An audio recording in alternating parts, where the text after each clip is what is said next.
took A. Charlie lockdown. Securing Bravo. Securing B.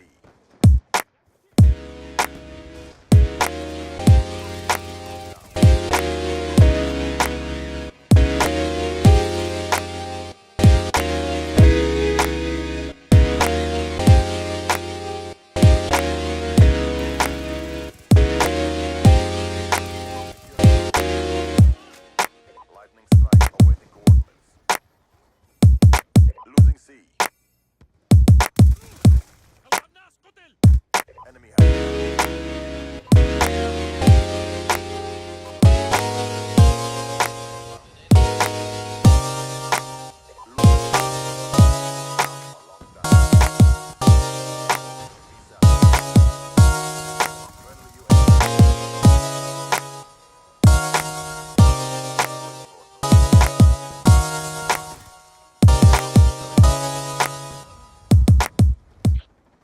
And now I'm using the Skorpion Evo.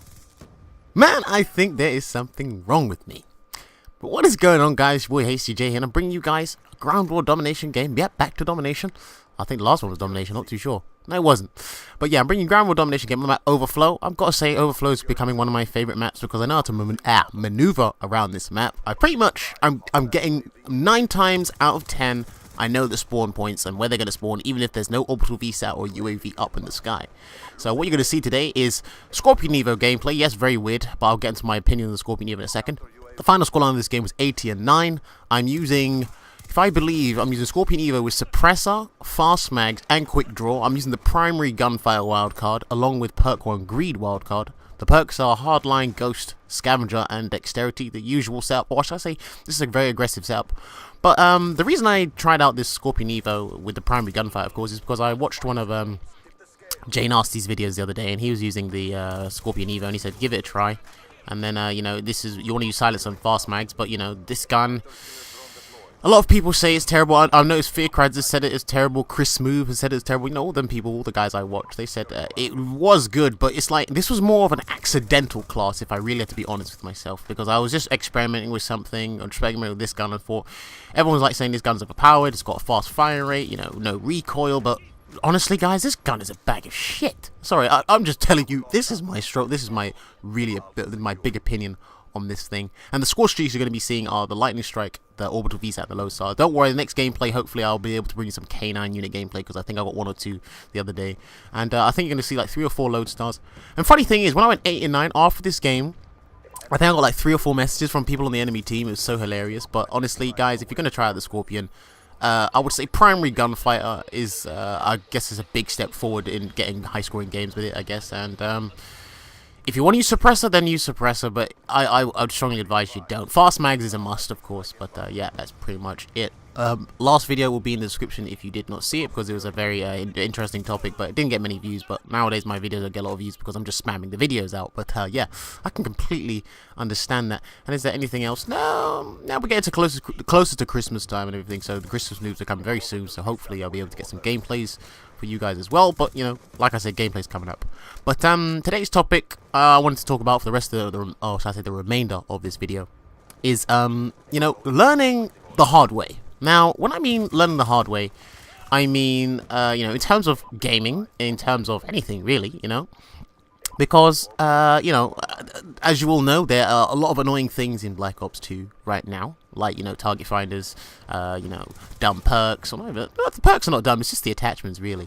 And, you know, dumb maps and all that stuff. But, you know, when you give new people stuff to play with and everything, it's kind of like highlighting what I've said before. You know, when you give people new stuff to play with and everything, they don't really take it for granted. Or actually, they do take it for granted, but they don't, like, how do I say, respect, you know, what the good player feels. If, like, you know, someone sends you hate mail saying, why are you using this for and everything, it's like, you know, well, it's in the game, why not use it? But, you know, and then I still get a lot of questions from people, messages from friends and other people as well in games like this. They say, how did you get so good?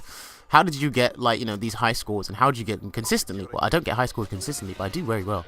But, you know, the way I got Call of Duty, right, this is more of a history lesson. The way I got good at Call of Duty was I had to learn the hard way. Now, in Call of Duty 4, I was terrible. I used to get, I'm going to be honest with you, I used to get like 5 kills and like 25 to 30 deaths, even 40 deaths. You know, trust me, I've had 40 deaths in this game, but if you see me in Call of Duty 4, I was absolutely terrible. I was worse than a monkey. But, you know, it's like you have to learn the hard way, and then it makes you kind of switch on and say, you know, I've had enough of this. You know, because I used to get, like, annihilated, obliterated, slaughtered, whatever dangerous word you can think of. Like, for Call of Duty 4 in terms of getting raped. That's what happened to me in Call of Duty 4. And over time, I got, you know, I learned the hard way, because I had to get my ass whooped to get better at the game. I believe the YouTuber Pacific Tomb, there you go, the Pacific Tomb highlighted this before, but I wanted to give my opinion on it as well, because I completely agree with him. You got to learn the hard way, you know. Yes, okay, every new game, or say with every new Call of Duty, there's something that gives new players the advantage to get slightly better at the game, you know, whether you're a noob or not. But honestly, people who've been playing from Call of Duty 4, their background history on this game, you know, they had to learn the hard way. They had to learn to get their ass kicked before they did the ass kicking. Because, you know, I'm what you call a pub stomper. Now, what a pub stomper is, for you guys who don't know, is basically you just stomp around on people in public matches and just rape them like this. But I just feel that, you know, if you want to get good at Call of Duty, for the people who still ask me this question, if you want to get good at Call of Duty, you know, you're gonna have to learn to get raped or, like, annihilated by me, by other people who play this game that are good, you know. And if you keep rage quitting and everything, that's not gonna help your cause. So the best advice I can give you is, you know, if you're gonna, like, dish out a beating, so like me, for example, if I'm gonna go 80 and 9 like this game right here, I'm gonna have to learn to take a beating. Trust me, I've been annihilated on this game quite a few times, and, you know, it's all a learning experience, guys. You can't keep rage quitting. You can't keep, you know, getting new stuff or newbie things to try and get better at the game. You have to get better at the game yourself. Learn the hard way. And I did forget to mention, we did lose this game by 7 points because I was the dude who carried my team. But the reason I'm uploading this gameplay is because it was 89. As you witnessed, the final kill cam by a guy using PDW. For my favourite's SMG. But yeah, I didn't even come first on my table, for Christ's sake. But yeah, final scoreline of this game was a defeat. Unfortunately, I do apologise for that. 178 points to 171. And my final scoreline was 80 kills, 9 deaths, 4 captures, and 2 defends, I believe. This is your boy HTJ, guys. And thank you guys for watching. Peace out.